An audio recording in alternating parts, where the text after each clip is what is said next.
The feminist movement wanted to raise women up as superior to men. Well, the patriarchy wants to raise men up as superior to women, and neither one of them work. They don't work in human relationships. They don't work in marriage. They don't work in churches. They don't work anywhere. Welcome to the Christy-Faith Show, where we share game-changing ideas with intentional parents like you. I'm your host, Christy-Faith, experienced educational advisor and homeschool enthusiast. Together, we'll explore ways to enrich and transform both your life and the lives of your children. Hey parents, just a quick heads up. This episode includes some mature themes that might not be the best fit for younger ears. We suggest having a listen first to decide if it's right for your family. Thanks for tuning in. Welcome to the Christy-Faith Show. I am thrilled to have our guest on today. We might nerd out a little bit. As you guys know, I am a trained historian, and I have always been fascinated with the waves of feminism, especially how it intersects with families and mothers who choose their children over careers.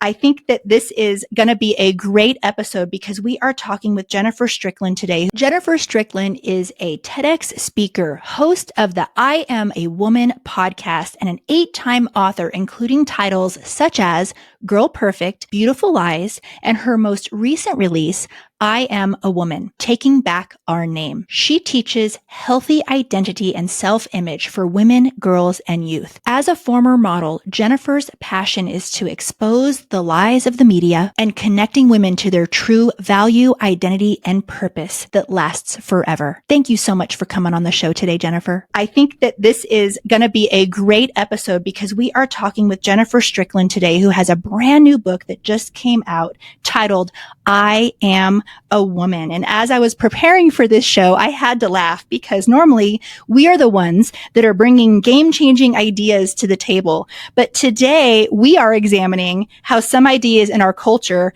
have actually changed the game on us and have complicated our parenting. But we're not going to shy away from the hard stuff. That's not what we do as homeschooling parents. It's not what we do around here.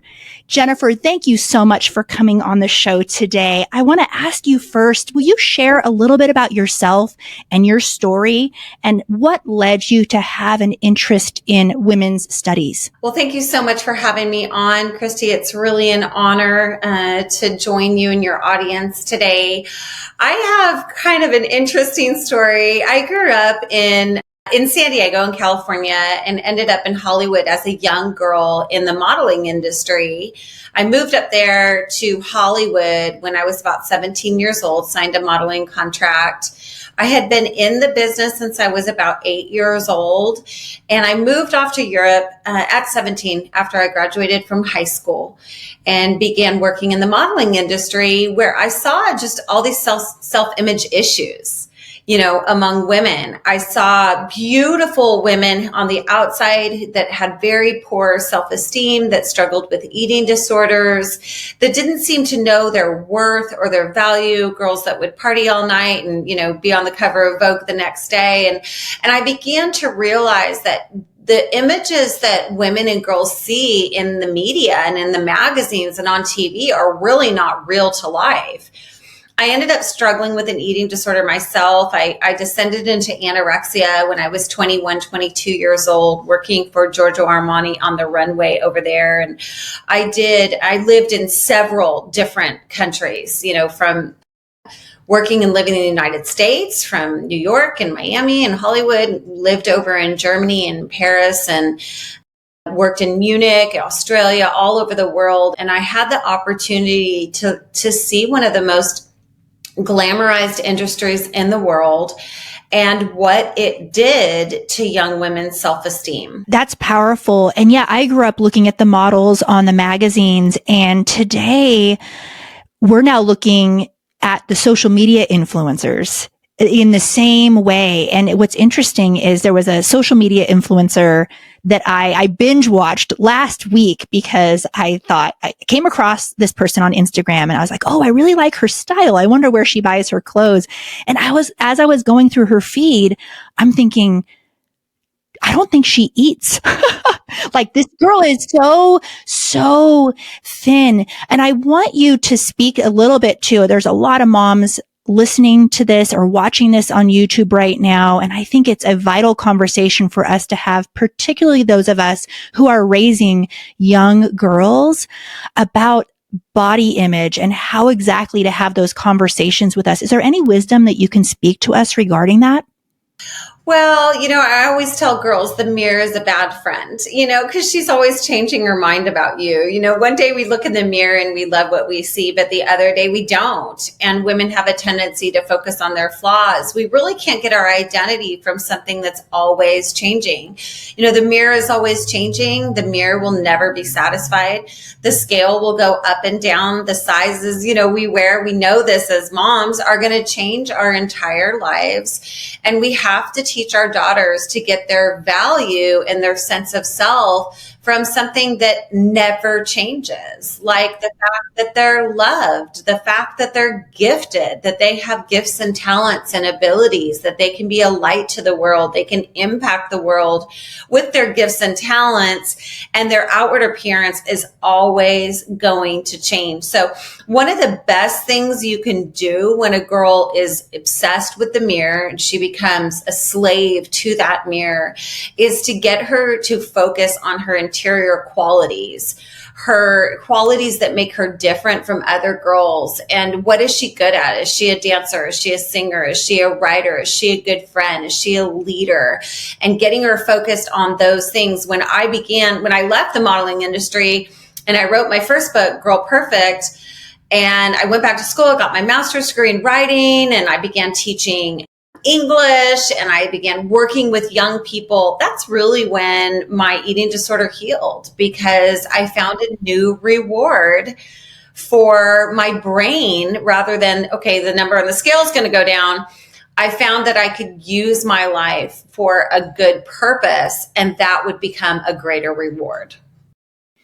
That's absolutely beautiful. Your book, I loved it, by the way. You guys need to grab her book. It's absolutely incredible. Before the show, I was saying that I am going to be going through your book with my teenage girls. It's definitely not appropriate for an 8-year-old or a 9-year-old, because there are some topics in there that are graphic, but you needed to go there. And I'm appreciative, Jennifer, that you did go there, and absolutely appropriate language for older kids. But every mom absolutely should be reading this book, especially if you have young girls and young boys as well, because your book talks about identity and it discusses how our culture degrades the value of being female. I found that so fascinating. How is this? What is our culture doing? Well, they've dismantled really the meaning of what it is to be a daughter, what it is to be a mother, a wife, a woman, a female. I mean, we have so many different areas boundaries that have been crossed when it comes to women's worth. You have the pornography industry, which is just one. So the average teenage kid sees pornography at 11 years old and sees a very demeaning and demoralizing view of women. And we've seen this huge wave of gender dysphoria go over our nation in the last few years. Well, we wonder, why don't these girls want to be women? Well, all they have to do is see the images in pornography and realize that being a woman sounds scary. Okay, if I had seen those images when I was 11, 12, even 17, to tell you the truth, I would have been terrified of sex. I would have been terrified of men. I would have been terrified of being a woman. So we have the pornification of the culture, and we have the impact of the feminist movement, which demeaned motherhood, demeaned marriage, even demeaned life in the womb as valuable. And so it is a very confused and lost generation of girls. And so we really have to help them understand these were the lies of the feminist movement. Okay. These are the things that didn't bring life.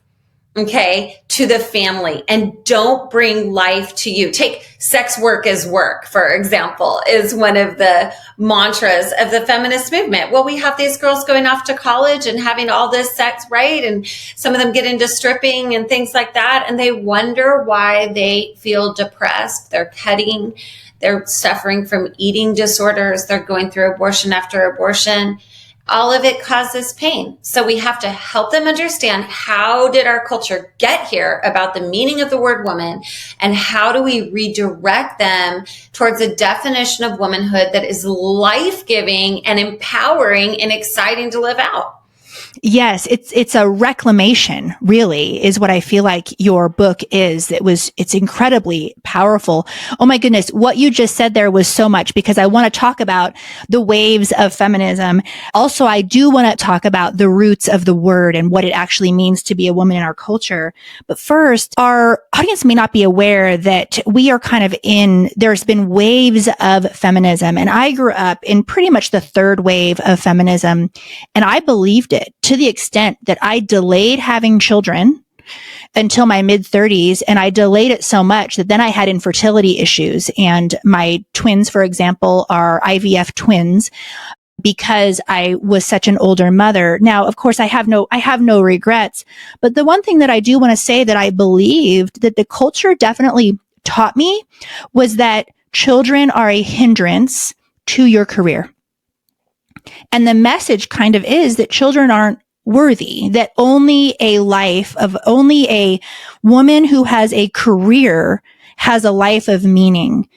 And I really think that's a lie. I wish. And I grew up in a traditional household. My parents are still married. It was more of the system and the messages and the magazines that really led me to believe, oh no, I'm not going to have kids. I got to make sure I have a career first. And don't get me wrong. I am a working homeschool mom now. I work full time and I homeschool, but I do it in a way with a lot of boundaries, and my priorities are with my family.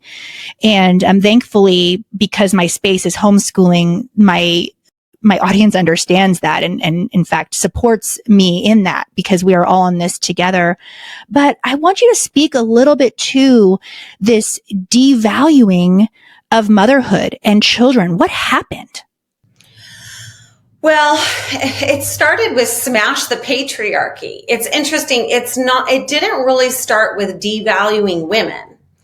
It started with elevating women as superior to men and saying, we don't need a man. These boots are made for stomping. They'll stomp all over you. The women who founded the feminist movement actually came from very troubled households. A lot of them suffered with abuse, mental illness, turned to same-sex relationships, had adulterous relationships, ended up getting into sex, drugs, and alcohol, right? All of the things that we warn our kids against, because a lot of them came from very troubled homes. And so they had been demeaned by men. They had been abused by men.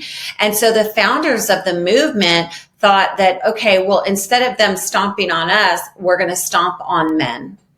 And the truth is, we can win men another way. We do not have to demean and demoralize men and raise ourselves up as superior to be esteemed. But that is what happened with the feminist movement. Men were told to sit down and shut up when it came to women's rights. They said, paws off my uterus, my body, my choice, as if the body inside of them wasn't the father's descendants. The father not having any say in the life and death of his descendants has been very, very damaging to our culture. And not a lot of people talk about that. A lot of people talk about the pain of, abortions and so forth, because, my ministry, we deal with women who have a lot of trauma, and I encounter them all the time who have a lot of pain and regret over the loss of their child. But unfortunately, the feminist movement even took the father's voice out of the equation, said that men were unimportant, children were disposable, and really pornography increased because of this whole sex work is work mantra that they had, this whole sexual revolution that women were going to be truly liberated through endless sexual activity. Well, you and I both know that that's not true. And that's how girls get their hearts broken. And that's how their dreams get squashed. So at the same time, there was this entire exodus of women from the home. They created a vacuum. Well, every space longs to be filled. And as women who are the glue of the family, actually in my studies for my book, I discovered the Hebrew word for mother is glue. Okay. What happened to the family when the mother vacated the home?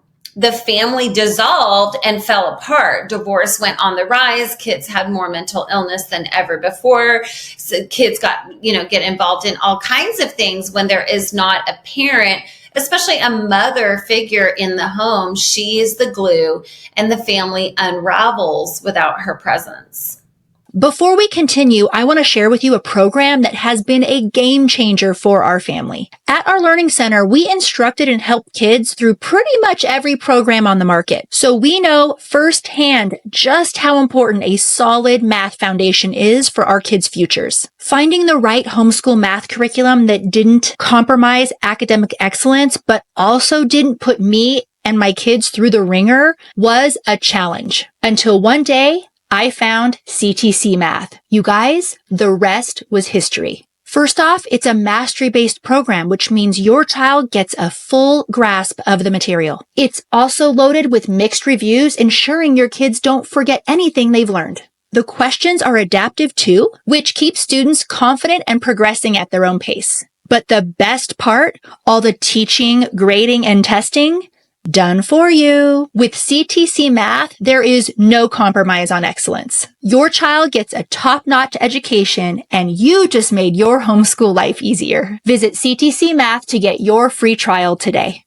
Whether you're newer to homeschooling or you've been homeschooling over a decade, the fact is creating a streamlined, successful homeschool is hard. The pressure is high, and the weight of responsibility often leads to self-doubt, second-guessing, and feeling completely overwhelmed with the excessive amounts of opinions and curricula options out there. We love our kids, and at the same time, the stakes are high. We don't want to mess this up. So how do we build a homeschool that our kids will thank us for when they're adults, and one that you have 100% confidence in? The first step to pulling all of that off is joining Thrive Homeschool Community. Thrive Homeschool Community is where you learn the 8-step homeschool success framework to build an undeniably successful homeschool. Each year and each kid presents us with uncharted territory. But when you have a good plan, the right plan, you can rest in the security and confidence that you are doing a great job. The path is easy.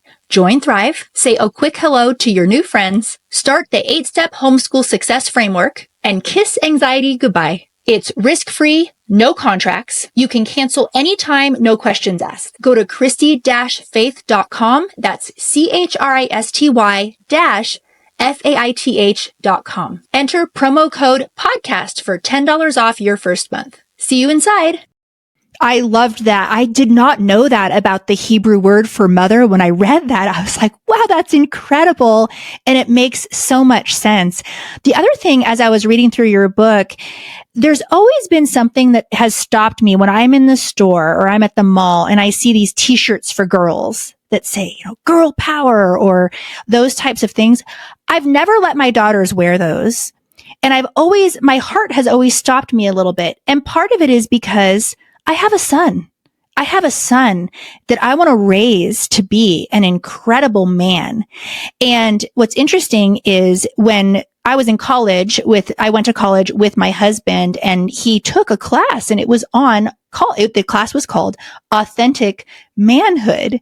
And I actually also took a class called Authentic Womanhood, but that male class was very famous. It was hard to get in at the school.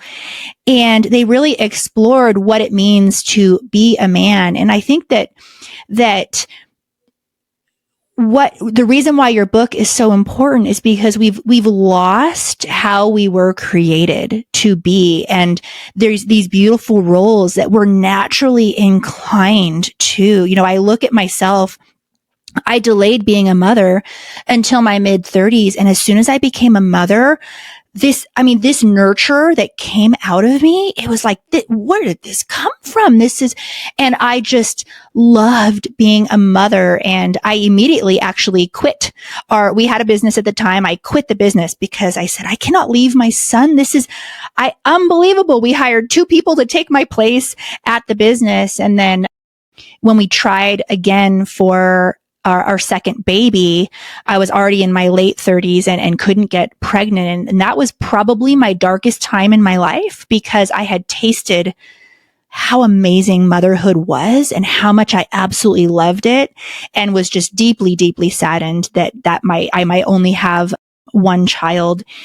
So anyway, that's a whole nother story, but I think no one can really deny this instinct that is within us, that we were created. When you were exploring and researching for your book, the meaning of a woman, the meaning of a mother and family and all of that, what are some things that you discovered? So I discovered, for me personally, I'm a dictionary nerd and a word girl. And so I took long looks at the evolution of the language in the dictionary, discovering that the dictionaries changed the definition of man and woman and male and female in 2020 and 2021. And I really believe that's to our detriment. The new definitions say that to be a male or a female is a feeling. And so for me, I went back to the Bible because I read the Bible every morning with my coffee pretty much. And I started looking at these words in the book of Genesis that say woman. And a lot of people don't realize that that Hebrew is a gendered language.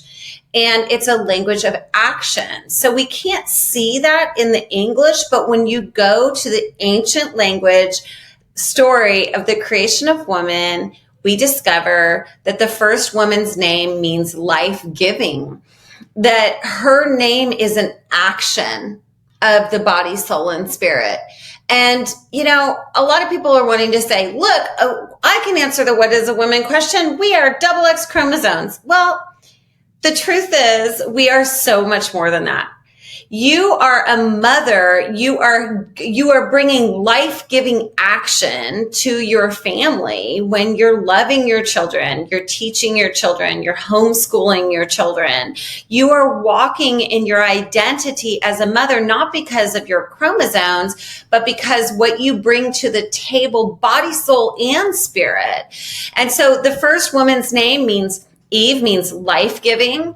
In the story of the creation of woman, we discover that she's a stabilizer, she's a rescuer, she's a force of incredible, actually military-like strength to the man. And we find all of these powerful actions in womanhood inside the words that, God uses in Genesis. And these are words that I want to bring to the conversation about what it really means to be a woman, is to be a strong stabilizer, a rescuer, a voice also for the vulnerable, the glue of the family, the life-giving change agent in the home, the community, and the nation. This whole question, what is a woman, has been going around our nation for a couple of years, and all that time, I was researching this word. And so I'm so ready to answer that question and try to pass it on to the next generation of boys and girls so that they understand the incredible actions in their gender that they can be proud of. And that goes for boys and girls. I think that's powerful. And it goes to the very core, because even with the gender issues going on and women dressed a certain way, and I was raised in a Christian home, and I this is something we can talk about. I was raised in full-blown purity culture, like the toxic kind. And even today, kind of in the homeschool space, there is a little bit of patriarchy. in the homeschool space. And so I think that I'd love for you to speak to that a little bit, because there are problems. I don't think your book is saying like, let's go back to the patriarchy at all. It's more of a reclamation of embracing who we are and how we were designed to be so that we can fully live in that purpose. But, at the same time, in fact, I'll just read a quote that I found really powerful in chapter 9. So I cannot read a book without totally marking it up and highlighting stuff. But you write, mothers are the greatest influencers in our homes and in our nation. I wrote this book because I am a mother, and the deconstruction of masculinity and femininity is happening on my watch. As gatekeepers of the family and the spiritual guardians of our home, community, and nation, it is our responsibility to take back our name. This is not the call of the daughters. They are called to carry on the family legacy, and the young women are figuring out how to do that now. The calling to take back our name is the call of the leaders, the mothers specifically, but we cannot do this while being silenced by fear. I found that so powerful. What did you mean by silenced by fear? Well, we know that unfortunately in the history of the church that women have been silenced, and it's not just the church. It's any unhealthy structure in which the woman is subservient to the man and of lesser value. We are created male and female in the image and likeness of God. We are of equal value. We are to walk side by side and face to face through life. Like we talked about, the feminist movement wanted to raise women up as superior to men. Well, the patriarchy wants to raise men up as superior to women, and neither one of them work. They don't work in human relationships. They don't work in marriage. They don't work in churches. They don't work anywhere. So my heart is that by reading I Am a Woman, women will find their voice again, that women will discover that their voice has value and it has purpose. And it's very important how we use our voice, because if we use our voice in a way that demeans men, then they're not going to rise into their identity of who they're supposed to be as protectors or providers or leaders or teachers or businessmen or whatever it is they do. The feminine voice has tremendous power. I think the feminist movement proved that to be true. The feminist movement is the story of how impactful women's voices can be to impact culture. And we have an incredible opportunity right now. This is like the prime opportunity to answer the what is a woman question in a way that challenges both us to use our voice with wisdom, but also patriarchal structures that try to silence women. I mean, even when I looked at to me, the church has no excuse. I'm just going to say that, because if you really look into the Hebrew words, like even at the root of Eve's name is one who would speak, one who would announce. Even in the roots of the word woman has to do with her voice. So women's voices historically have been silenced, whether it's through abuse or through superiority or whatever from men. And this is a time where we can reclaim our voice and say, look, the pornographic culture of women, they're no longer going to dominate the narrative about what it is to be a woman in our country. It is women like me and you who are going to dominate this narrative. We're not going to do it by demeaning men, by demeaning the home, demeaning children or the family.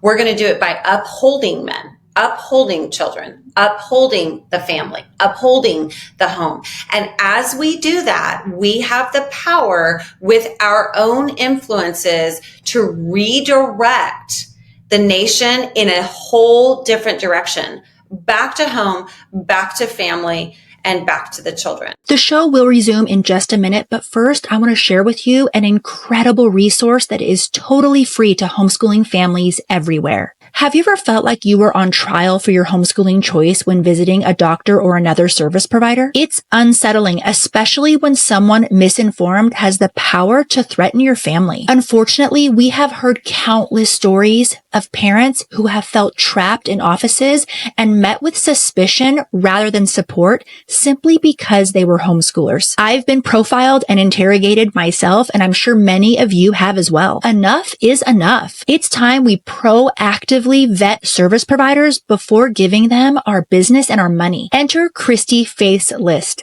a directory 100% free to homeschooling families, connecting you with homeschool-friendly service providers who promise to support you in your homeschooling choice. We want every homeschooler in America to know about and be using this list. So here's how to make Christy-Faith's list a household name. 1, tell all your friends about it. Let's show the market just how powerful the homeschool movement is. Number 2, check Christy-Faith's list website before stepping foot into any service provider's office to make sure they are on there. And number 3, if your favorite service provider isn't on the list, make sure to refer them. There's a button on the homepage of the website. It takes only 30 seconds, and that way we can send them a lovely invite. If you're listening and you are a homeschool-friendly professional, we want you on the list. We're eager to connect homeschooling families with you, shout your name from the rooftops, and bring you tons and tons of business. We have plans for every type of business, both small, local, nationwide, and worldwide. Check out ChristyFaithsList.com today. Hi, Mama. If you like my social media content and my show, I'm pretty sure you will love my book, Homeschool Rising, Shattering Myths, Finding Courage, and Opting Out of the School System. My book is for homeschool parents, both veteran and new, and the perfect book to hand any homeschool skeptics in your life so they can better understand why you've chosen this amazing lifestyle. This book will challenge you, empower you, encourage you, and give you solid, mindful answers to all those questions you get about your homeschooling choice. Grab your copy and maybe an extra one for your mother-in-law today. Homeschool Rising is available wherever books are sold. And I appreciated at the end of your book, you talked about using this voice in love and not shaming anybody. Can you speak a little bit to that? Because I think that with this discussion about gender right now that is happening in our culture, faith-based people, Christians particularly, are criticized for almost hate speech regarding people who identify as different genders and stuff. You spoke directly to this, and you, in a way, my friend, raised us up to a higher calling in how we are to love others. Can you speak to that a little bit? I found that really powerful.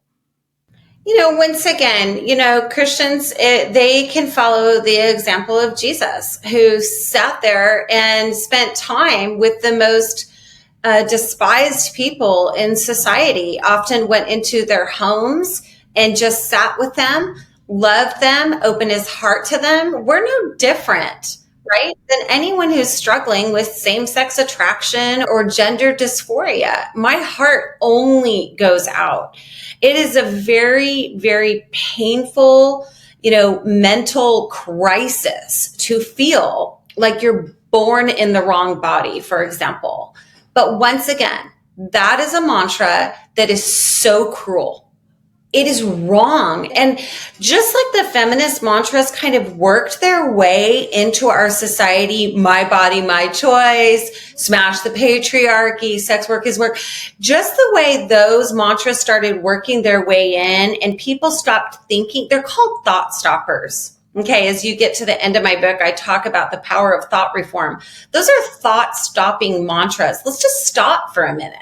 Hold on. Telling children that you're born in the wrong body. I mean, I spent 20 years teaching and studying and researching body image and helping girls with eating disorders. The last thing that I would have ever told an overweight girl or girls that would write to me with my ministry, read my previous books and Bible studies, they would write to me and talk about their skin diseases. They would talk about their scars, losing their body parts, their eyeballs. Are you kidding me? I would never in a million years tell a girl she was born in the wrong body. This is an awful message. It's something we would never to say to somebody who had cystic fibrosis or Down syndrome. Okay, so right away, we have to put a stop to things like that. And we have to also say, look, it is not loving to partner with a lie. I am not going to tell a girl before she ever has her period that it's possible to live out a non-sexed identity in this world. The body and soul are married. That we express who we are through these bodies. And so as these kids begin to struggle and are struggling right now with their identity, we can't be afraid to tell them the truth. It's not loving to lie to them and to start calling a girl, a boy. Jordan Peterson talked about this, using all these pronouns and things. Okay, pronouns, first of all, are the most meaningless words in the English language. They mean nothing. They tell me nothing about you. You know this from being a homeschool mom. It's our verbs. Are we dancers? Are we writers? Are we singers? Are we mothers? Are we fathers? Who are we is about what we do in this world. That's how we influence the world. But, Jordan Peterson said, calling these kids by opposite pronouns, he's a renowned psychologist. He's like, this is going to cause a wave of gender dysphoria. And it did. So we cannot give into fear. We have to love people right where they are. Get to know them. Invite them to your home. Invite them to your table. And at some point, hopefully, we can speak the truth of their identity into them. And listen, this is one of my sort of thesis, in the book, is that we start elevating the beauty of being a woman and a wife and a mother and a daughter and a sister and a female, and how awesome it is that we get to bring life into this world, that we get to speak life into this world, that women set the tone, all these amazing things about what it is to be a girl. We can start speaking those positive truths of femininity into them, and then they're going to rise to it. And the same goes for boys.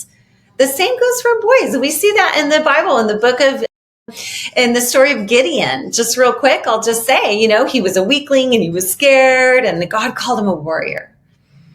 And so he rose to that calling. And the same that goes with our boys. There's a warrior inside of every boy. And if we start speaking the truth of that identity into him, he's going to rise to it. That's absolutely fabulous. And what was coming to mind as you were sharing that is I feel like our culture has such mixed messages, right? Where first off, we're like, we got to teach our boys as like boys think, and he's all boys, so we got to teach him this way, and girls learn this way, which we do know this. There is evidence regarding boys and girls learn differently. And then at the same time, we have issues where our girls are no longer comfortable in locker rooms because of the people that are in there. And it's like, or there are men engaging in women's sports, dominating the women's sports. How is that helping the feminist movement? How is that helping women at all? And so I think that regardless of where anyone stands, and the reason why I had you on the show today is it's the same as with education. I've been in education for over 20 years. There are trends. There are always trends in our culture. And just because something is trendy does not mean that it's good, does not mean that it's necessarily true. I mean, look at the whole language movement of reading. We have an entire generation of kids who are poor readers because of phonics was abandoned. And, people wonder why homeschoolers score so much better. It's because we never abandoned phonics. We've always taught our kids to read through phonics. We never went through those trends that the public school system is basically treating our kids like guinea pigs. And I want us to pause and think about what our kids are being exposed to in the system. What trends? It's not just educational trends. It's also trends like this. Do you really think a young kindergartner should be having conversations about their sexual orientation at a public school? Do you ask yourself this? Do you really think that's an appropriate place? Do you think it's the government's place to be having these conversations with our kids? How do you think the government feels about it? We need to have an honest conversation with ourselves, in the sense that in some ways the government is really stepping into the parental role and overstepping boundaries as to what should be our sphere and what should be their sphere, right? Like, teach my kid to read. We don't need to be reading things about social justice necessarily. So anyway, and this is why there are so many people in the homeschool movement, the modern homeschool movement in the last 10 years, that aren't necessarily Christians anymore. They're just like, what is going on here? This is nuts. Whereas in the 80s and 90s, it largely was a Christian movement, which I just want to make a side note. Homeschooling started with hippies in the 60s. That was a very much a non-Christian movement that then in the 80s and 90s, a lot of Christians started taking their kids out of the public school because of things that they started to see. But if you don't take anything away from this episode, it's try to take a step back from our culture for just a minute and observe it in a way of, what is trendy right now? Where are the lies? What do I believe? If you are a Christian, how does this balance against what scripture says about our identity?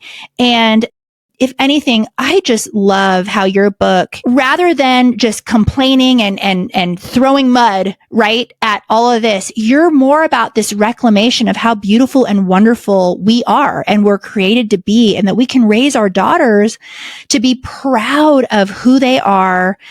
If you are a believer, if you are a Christian, it's who they are in Christ and who they were made to be.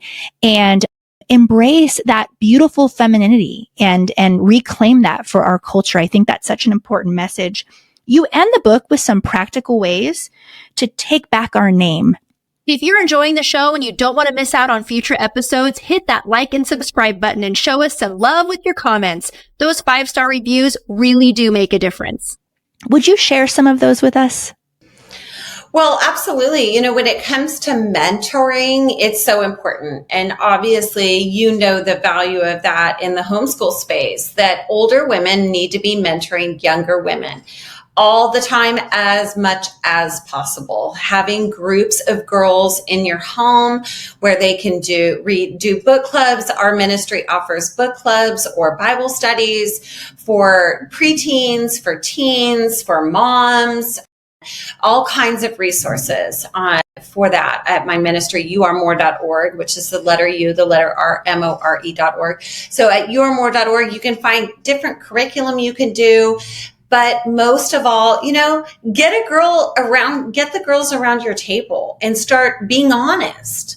Be honest about the stuff that you're seeing in culture. Be honest about your own story. As soon as you're honest about your story, they are going to have permission to be honest too. So that is one way that we can take back our name. And the other way is to do a book club with my new book, I Am a Woman. Get the women around. I have other books that teach identity and self-image and body image and things like that for girls. But we really want to speak the truth about identity into this next generation. Their identity is not their sexuality.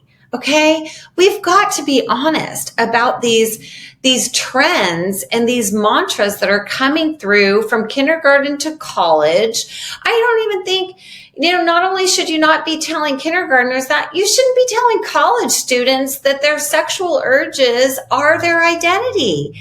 But we are so much more than that. Your identity is the things people are going to say at your funeral. Okay, you were selfless, you were kind, you were loyal, you were a mother, you were a wife, you were a teacher, you were an educator. These are the kinds of truths that we have to ground young people in to create an identity that is really going to last.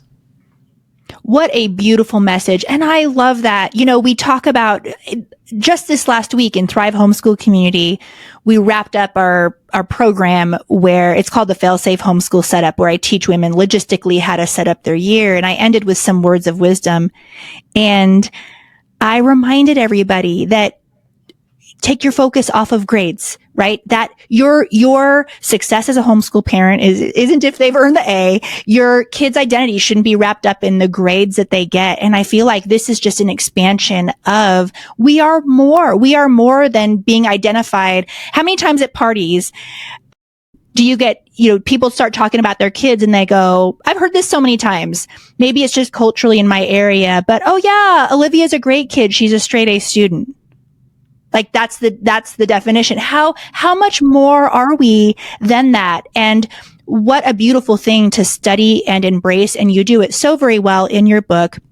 Reminder audience that Jennifer's book is a faith-based book. It's absolutely beautiful. Great to do as a Bible study or as a small group or as a book club.